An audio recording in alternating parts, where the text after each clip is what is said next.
Today on Destination England, we'll be visiting Weston's Mare.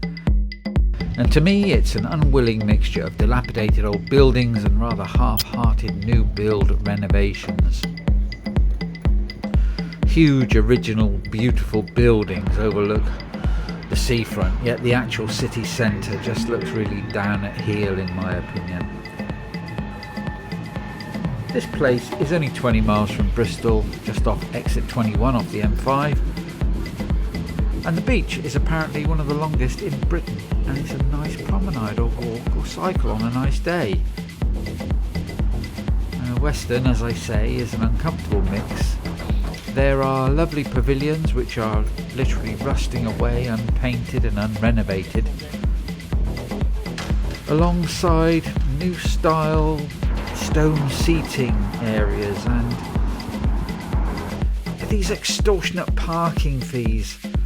So simply to park on an empty stretch of road is charged at these extortionate fees, and I think the average Englishman is just about fed up with being ripped off like this.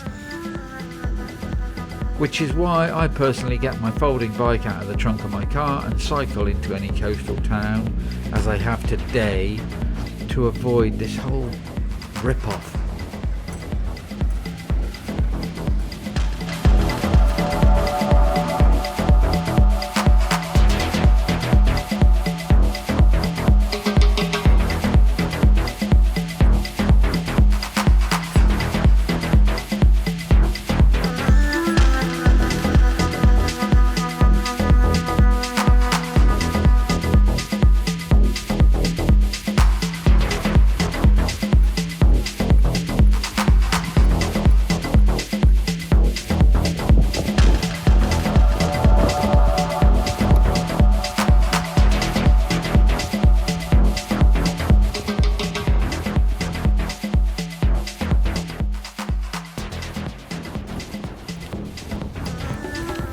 Now, this is a beautiful long promenade.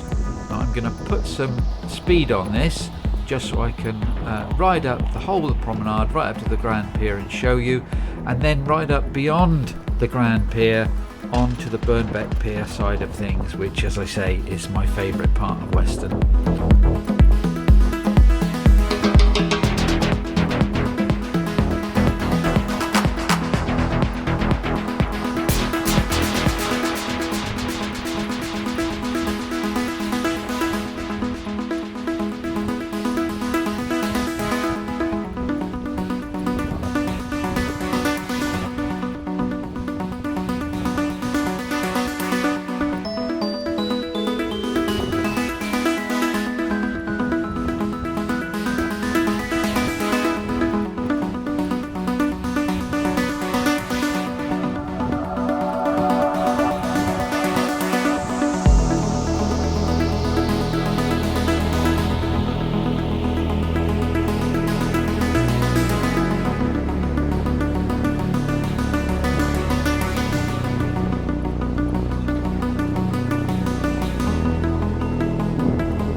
And the main pier has been rebuilt recently due to fire. Well, insurance is wonderful stuff, and there was lots of speculation about that whole fire.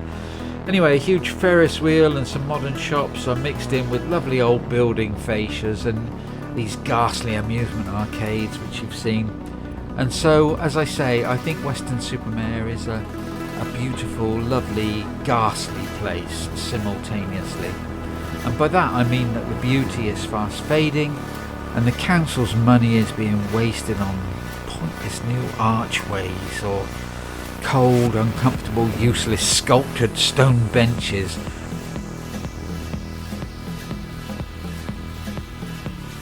Rather than trying to retain its natural, real beauty.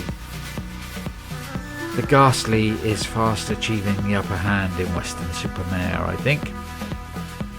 Now, at the far end of Weston there are these lovely curved promenade terraces and beautiful stonework galore which surround the old lagoon, and this for me is the best of it.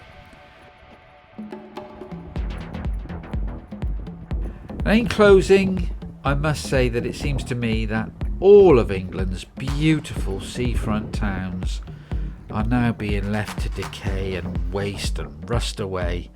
And it's not only places like Weston-super-Mare. I recently went to Brighton, for example, and it just breaks my heart.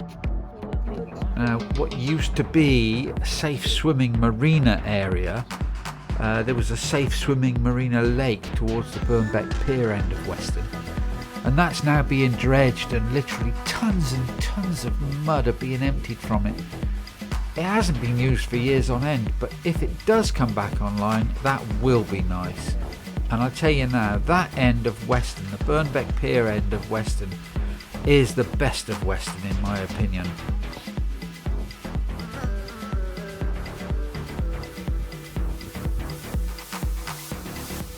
I love these corroded stone coping stones and the steep steps that rise up to the huge lovely facades of lovely stonework, like lovely bar stone, and then there's all the mud being dredged out from the lake.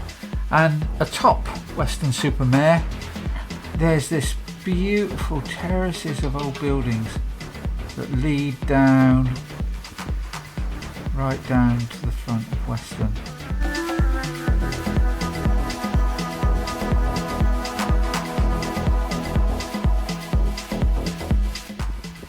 So as you can see, this is what I mean by a ghastly lovely place.